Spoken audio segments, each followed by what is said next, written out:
Welcome to the Draw Shop's Get Genius podcast, where we talk to today's business influencers to pick their brain and pull out their genius. It's time to get genius. Hello, listeners. Welcome to another Get Genius episode. Today, I am speaking with David Stein, and he is the host of Money for the Rest of Us, which is actually one of the most downloaded podcasts for investing in the world. It's got over 6 million downloads, and it's about 4 years old, as I discover in our interview. But what's really interesting is that prior to launching his podcast, David was chief investment strategist and chief portfolio strategist at Fund Evaluation Group, which was a $33 billion investment advisory firm, and he co-headed the 21-person research group. He also co-founded the firm's $2.2 billion asset management division, where he developed its investment philosophy and process, and he was the lead portfolio manager. So he went from that to now having a podcast and getting a book deal. And it's really cool. He talks about living a life where it's like you're already retired, but still very much doing things that offer value and still making money and not really being retired as most of us think about it, where you just kind of retire, take your money and just do nothing, which, you know, some people say that sounds so lovely, but for most of us entrepreneurs, I think that sounds really boring. I know it does for me.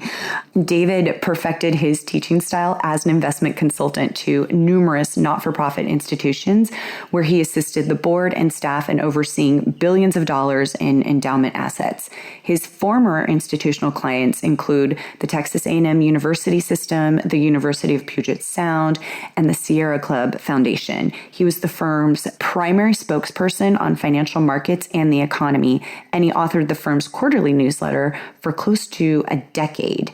And he has extensive public speaking experience. He's spoken at corporate events, and he really just practices what he teaches. As you can hear from his background, you can clearly see why he is the perfect person to have such a podcast. We are going to talk about, what it was like for him to transition into working in this line and then selling a company. Actually, there's a really kind of interesting story there. I will let you listen out for that. What happened leading up to the sale of the business and what happened afterwards, and what that whole transition was like going into a podcast, and how do you build a podcast after, doing something that's totally different than you've ever done when you're used to dealing with clients all the time to now not doing that at all. He's got some really great insights on finances, retirement, working with partners, especially when there's times that you may disagree. There's a whole bunch of wisdom that he offers that I'm super intrigued with. And it's funny because, back in my early 20s, starting out, the thing that excited me about money was making it. It wasn't so much about, hey, how am I going to invest? How am I going to plan? I thought, I'll just leave that up to the experts. And in leaving it up to the experts, you start to really get excited about how you can grow money and what you can do with money. And it actually became something that I'm super intrigued with. And then, of course, just running businesses, how to manage your company finances, all of it just became super intriguing. So I especially love having guests like David on the show. I will let you listen to the rest of his complete genius and insight regarding all of this. Enjoy. Hello, David, and welcome to the podcast. So excited to have you on today. Well, thanks for having me. It's good to be here. There's so many things that I want to talk about with you. For one, you've had a really successful podcast, and it's called Money for the Rest of Us. So that, of course, piques my interest, being a podcaster myself. You're also a genius in retirement, how to live like you're already retired, and so many great things that I know are of interest to our listeners. You also know what it's like to be an entrepreneur. So there's a lot of things I'm going to get out of you today. So I hope you don't mind if I'm just, extracting all of this information from you. Okay. No, ask me anything. That's fine. All right. Fantastic. So first, you give us kind of the background of David Stein and, how you started in your career and what made you passionate about finance and starting a podcast and where you are today? Well, sure. The only reason I got into finance is I went to business school and a broker stood up and said, you can make $100,000 a year as a broker. And I thought, I'd like to make $100,000 a year. So I became a finance major. And about 3 years in, realized when I took my first finance class as a junior, thought, well, why did I do that? This is boring. So I walked over to the engineering school and realized I'd have to start over if I wanted to become an engineer. So I went back to finance and then realized eventually that it's very broad. As with most careers, you can chart your own path. And so I got an MBA also in finance, pretty much learning everything I should have learned in undergrad. And then a few years into that, I was in corporate finance for a while. Then I got into a small investment advisory firm, about 25 people at the time, became a partner within a few years. We sold it. Later, we bought it back. And that's where I spent most of my professional life up until my mid-40s. And at that point, in my mind, I was ready for something else. So I quit and my partners bought me out. And then a couple of years later, I launched the podcast. And now I sort of kept what I liked about investing, or the investment profession, the teaching aspect, helping people, in this case, individuals. Before, I was mostly working with institutions, a lot of not-for-profits. But I don't have the stress of actually managing big portfolios now. And I have a lot more flexibility to travel and do what I want. So I run the podcast, and then I have an education site for premium subscribers. And that's kind of what I do. I want to go into the podcast, but before I do, I want to talk about, where you were before you got bought out and you transitioned into having the podcast. Like you said, there's stress managing big portfolios. I'm curious as to being in the position that you were in. What were some of the biggest challenges you had being in that business and working with other partners? The fact that I had 10 partners, I was on our executive committee. So there were 5 senior partners, and then there was a total of 15 partners. This is after we bought the firm back in 2005. We did a leveraged buyout. We borrowed a bunch of money, so people's homes and net worth were on the line. And partners don't always agree. We don't agree on how to necessarily manage the partnership. We'll give you an example. So when we were considering buying it back, I had actually co-founded a product that had been very successful. And so it was becoming an increasingly large percent of the revenue of our firm. And we were getting a cut of that revenue as an incentive. And so we're at the table talking about buying the company back. And I and my partner, sort of our team thought we should have a higher stake in the company or set it up as a subsidiary or something like that. And my partners were so set on fairness and equality, they just didn't want anything to do with that. And I remember at one meeting, I actually walked out along with this other partner, and we were going to start our own firm. And I was all excited. It's like, yeah, let's do it. And he was, my partner was terrified. He's like, what did we just do? And, we worked with him. And at the end of the day, we decided that's fine. Everybody will have an equal stake. I trust my partners. At the end of the day, I made the decision that I trusted them. And I worked with them for, by then, over a decade. And so, but, these things happen. And then, eventually it got to the point where, the buyout went very, very well. We were all kind of the same age. And I realized that I wanted more challenges. I mean, there was no more advancement in my career. I worked remotely for 10 years. So it wasn't like I didn't have a boss. I could do what I wanted, essentially. And part of me said, well, what else do you want, right? I mean, you have everything you could want in the career. And I just felt like there was something more. And what that more was is the ability, as a partnership, you always have to say we think this is what we think, which is fine. But sometimes you want to say me, like, this is what I think. And so to be able to step away and do that, and that's been what's been great about the podcast, is now I don't have to check with a committee to have them, or even a compliance department to say, you can say this, you can't say that. And that's been really refreshing. What was the journey like in starting up the podcast? How old is the podcast now? The podcast is 4 years old. Yeah, I started in 2014 and really kind of fell into it.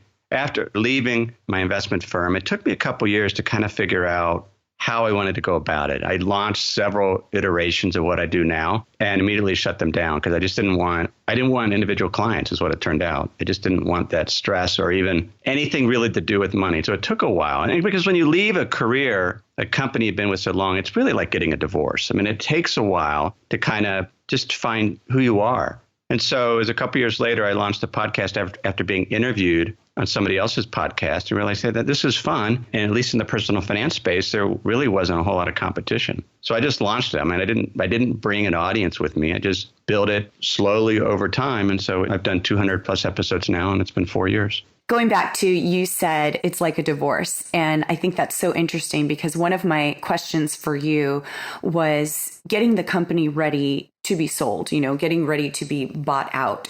I think it brings up a lot of things that you may not have been doing the best way. I've noticed with fellow entrepreneurs who are in the process of selling their business or wanting to sell their business, they may have had offers, they go through their whole deep analysis and, discovering all these different things. And then a buyer may back out and it causes them to reshape how they do things. Did you guys experience any of that prior to your buyout? I did. So this was in the late 90s. So I'd only been with the firm 4 years, but our founding partners wanted to exit. So they set up sort of this next generation leadership team. We spent probably 3 years trying to sell the firm and had 2 deals with major banks on the line. And we'd go down and we'd fly down to Charlotte and go to New York. And it's exhausting selling a company because you're obviously trying to find a good fit. And then this bank out of Evansville was actually kind of odd. They bought us and didn't really do sort of the due diligence that these other firms did. But even I remember spending hours sitting in a conference room as we were reading the purchase agreement, because you have all these reps and warranties that you do when you sell your firm that they can come back and sue you for. So we're going line by line through this contract to say, is that true? Is this true? Is this true? And so it does cause some self-reflection.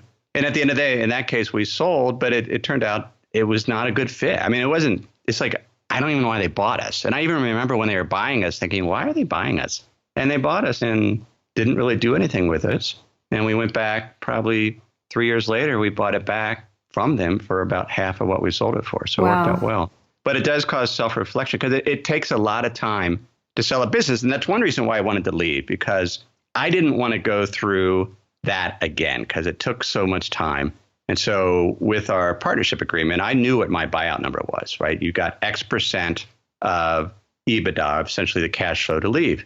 Got paid out over 7 years. And it's like, all right, I'm ready because I didn't want to have to try to sell the firm again. And then it's been 6 years now. And what they actually ended up doing an ESOP. So they've structured it so the rest of the employees have bought out the other partners is how it's set up now. So at the end of the day, it worked out for everyone. My last day at work, I was flying. I lived in Idaho. My partners were in Ohio.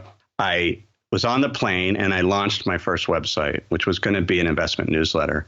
And I was really into it. I had fun building it. But within about 2 or 3 weeks, I remember calling a friend in the UK that had left a big advertising firm to go on her own. And she's the one that gave me the divorce analogy. Here I was working and effectively had created the same job I was doing before because I had a track record and that I audited and for my performance in terms of the money management. So, I was effectively managing money virtually for people and realized, why did I step into essentially the same job? And now I'm not getting paid. Yeah. And so that's when I shut it down. So it does take a while. And that was very eye-opening to me. And so eventually you figure out, and now that I've done the podcast, I've launched the membership site. I have model portfolios, for example, which isn't that much different than what I had launched when I first left my company.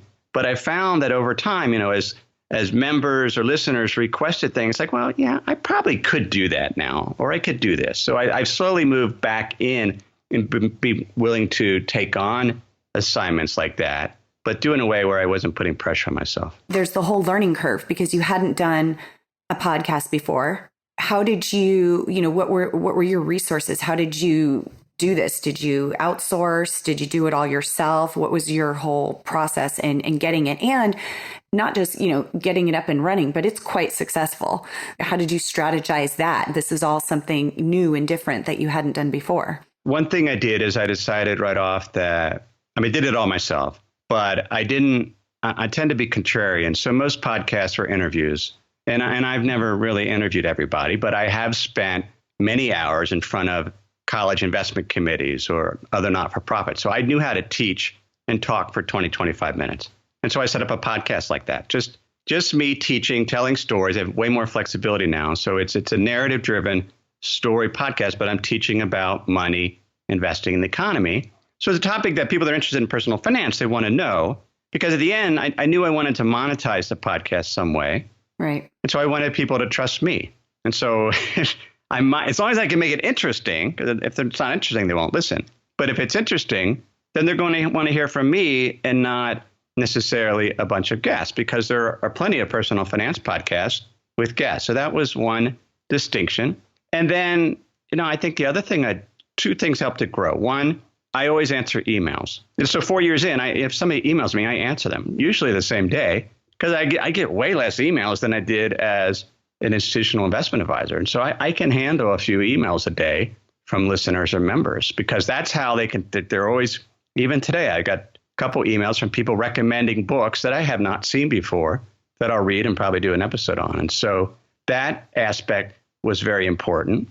And then the other aspect is just try to get better at my craft. You start out, I remember my first few episodes, I just couldn't get rid of the echo. I didn't know anything about different types of mics, so the mic I had just wasn't good, but you get better over time. I mean, even last summer, 2 years ago, a listener listened to me and said, "Hey, your podcast is great. You have a ton of white noise." And so then I had to research, well, what's white noise? So, I figured out how to do better editing and got software to do that. And then last summer, I'm searching for money for the rest of us. And some guy had a podcast where he would critique podcast. So he spent 30 minutes critiquing my podcast, and it was brutal. He says, he didn't like the content, but what hit me, he says, how did he put it? He's a breather and he has mouth noise. And I thought, oh gosh, how does one solve that? Oh boy. So I figured out better software. Eventually I hired a voice coach, because I thought, I went to Podcast Movement last year, and I was like, I met a voice coach, and we spent a number of months working together. And just over time, it's because some podcasters don't listen to their own podcast. I always listen to my podcast because I want to hear what it sounds like and figure out how to make it better. And I think that's important. Oh, absolutely. I'm guilty of that. There's times I do listen, times I don't, and I rely on, and it's probably just the discomfort of hearing your own voice, but, I'll rely on other listeners and our producer to say, oh, there's a little bit of echo going on, or this is happening, that's happening. But I have been starting to listen more, just honestly, just because there's so much good information that I want to hear it again. That's the other reason why, is that I just get really excited about the people that we have on and what they've offered, or it always comes up in a conversation. And I'll be like, what was that? What was that David said again? I'm going to listen to that. And then I realize, that was pretty cool. I do the same thing for myself, right? I don't remember saying something. And that's one thing I finally started doing transcripts. But eventually I've done it for my members because I don't remember what I said. And it was just easier to search what I said in old episodes. You say, that answering those emails helped build your audience, which is awesome. I know that there's so many people, entrepreneurs, that have like 2 times out of the week that they will answer their emails. So it often goes days before somebody gets a response. But that's one of the things that you have said is answering your emails and getting back to people in a timely manner has actually increased your audience. Like Seth Godin, for example. Seth Godin will answer his email. Right. Still does. No, I don't write Seth Godin because I don't want to bother him, because I know he'll answer, but just knowing he will. So yeah, I answer emails just because I think it's a way to interact with the audience and get to know them better, find out what they're thinking. Right. And so it's always been a very high priority of me. It's just what I do. And it's manageable. It gets hard if you get behind. I still work, generally, and I timed it just because my wife LaPro says you're working too much, but I generally work about 30 hours a week. So this is still part-time. But, within those hours, I make priority of answering emails and engaging with others. And the way about podcasts grow, it's never been a big spike. It's always been gradual as individuals tell other individuals about it. And that's kind of how it grows, but it takes time. And I think that's with anything, if you're blogging, if you're vlogging, if you're whatever kind of content, it takes time because you need to be really consistent. And as people start to see, wow, he's consistently giving all of this great information, of course, you do want to share it. Let's talk about some of the things that you talk about on your show. What's the main focus? Well, the main focus is each week I get up on a Monday morning and realize I need to record a podcast the next day. So I'm always trying to find whatever I happen to be interested in, which is usually something related to money, investing in the economy, something going on in terms of just how the world connects. So much of finance and economics is so politically focused, right? People have this bias, and I don't necessarily have a bias. My bias is, how does money actually work, for example? Whereas just the fact that most money is digital, that it can be created out of thin air by banks. Most people don't realize that. The banks create the vast majority of the money because it's just digits. You borrow money from a bank. All they do is you sign an agreement. So now they have a loan receivable as an asset. They just change the digits in your checking account. Yeah. That's how money is created. Now that's mind-blowing. It was mind-blowing to me. It's mind-blowing to others. Most people, including most politicians, don't even realize that. Yet some people do. Switzerland voted this month. Because in Switzerland, you can kind of do, if you get 100,000 signatures in Switzerland, you can put anything on the ballot to change the Constitution. Yeah. And they're voting this month to decide whether banks will no longer be able to create money out of nothing. So, I mean, this is out there, but people don't realize that. Right. So those are kind of the things we talk about. In a world where money can be created out of nothing, what does that mean for saving for retirement? Or people worry about Social Security won't be there for them. Social Security will be there for them because the government can also create unlimited amount of money in coordination with the central bank. Right. So it's not a question of whether there's money. It's a question of, as a nation or a society, will we have the capacity to produce goods and services that citizens need? That's what wealth is. Wealth is the ability to produce things. And that's what we do as entrepreneurs. We're producing things. And so as long as we have to get better at producing unique things so people hire us, because with automation and robotics, it's going to be easier to produce things, but a lot of that will be commodities. And so we have to not be a commodity. Right. So those are some of the themes I kind of talk about in my show. It's sort of relate, some philosophy, some investing, some just how money and the economy works.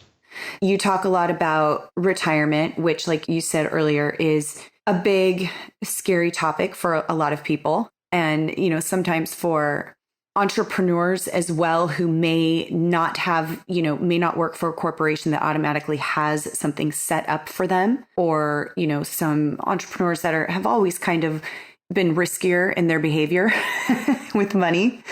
What advice do you have, since we have mostly entrepreneurs that listen to this show, for those that, maybe are younger, maybe even older, that don't have something in place? What kind of advice would you give somebody like that who is quite risky with, like, we'll just see what I make and that's what I'm going to live off of? I think most people won't retire in the traditional sense, and probably shouldn't retire in the sense that, you mentioned one of the phrase I talk about on my show, live like you're already retired, because investment returns will more than likely be lower than they have been historically. Mm-hmm. We have to save more. So ideally, we're saving 20% of our income for that day when we can't work, not when we choose not to work. Because what I have found is that most people, my neighbor is 93, and we spend a lot of time together, and he's bored, and he has been.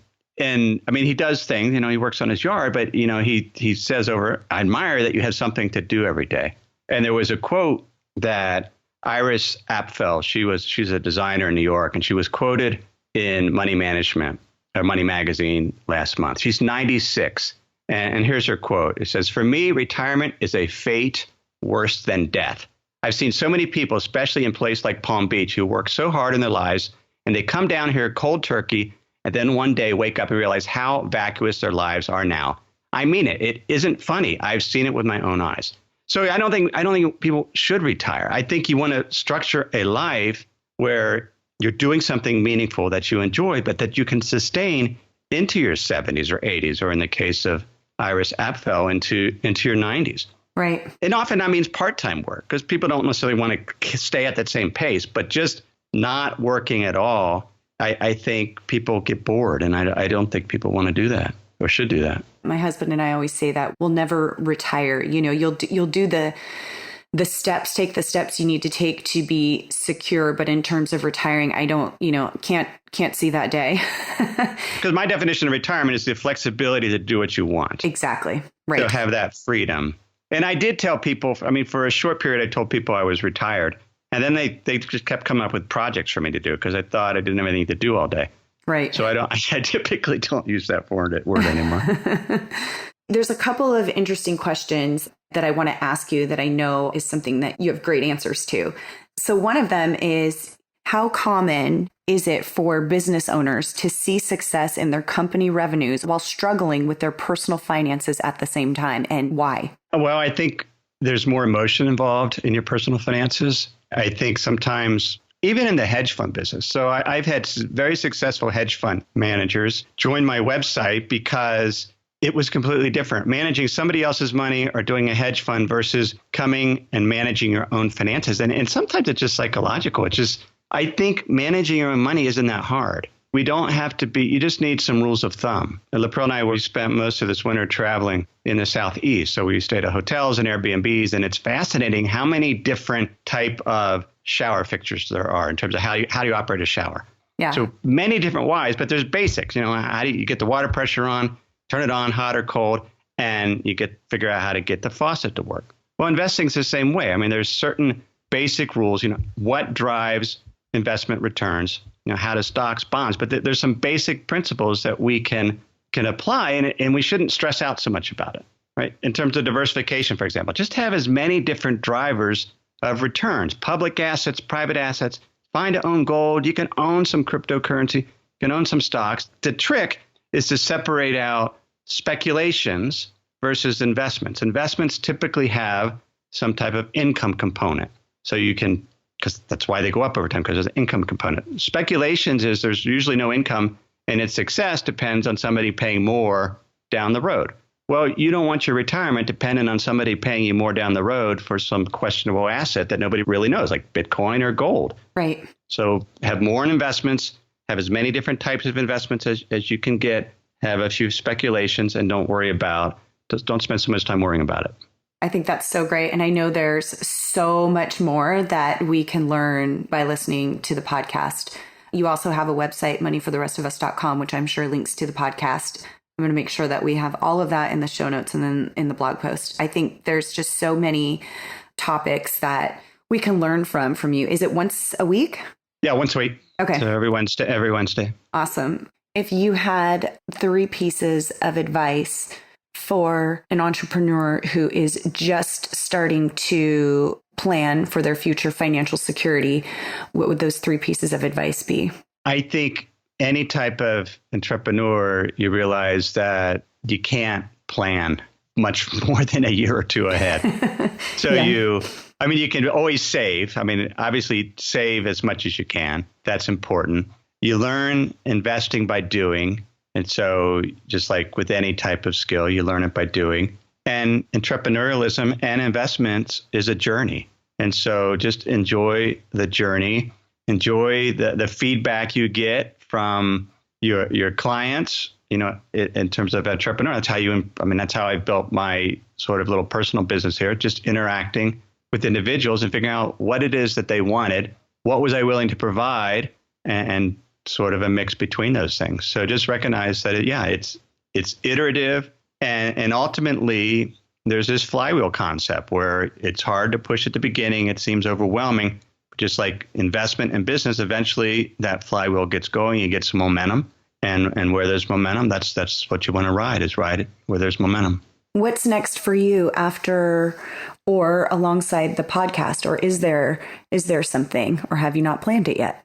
Well, right. I actually just got a book offer from a major publisher to come out with a book. So my focus now is to actually get the book written. And that's an example of good things that can happen from a podcast, because Money for the Rest of Us was a book title that a branding expert, Bernadette Jiwa, down in Melbourne, Australia, came up with. She says, you should write a book. Here's what your title should be. And so I kind of wrote this economy book and realized I have no audience or platform for this book. And so I just took the title of the book and called that the podcast and launched that, and never got around to writing the book or even finishing the book or publishing the book, and had no desire to.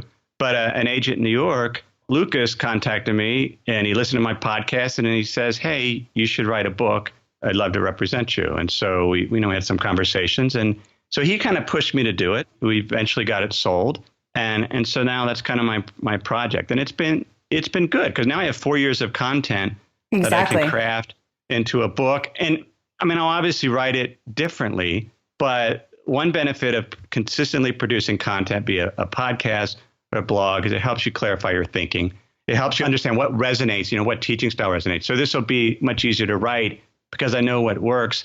And I have a better sense for how to explain how to invest. It's an investing book, how to invest in a way that people can understand and resonate with. So that's my main focus now for the next year or so. David, this has been so great. So much good information. I just made note as we're talking here to make sure that I add your podcast to my list of podcasts that I listen to, because I'm super intrigued by all of that and all that you have to offer.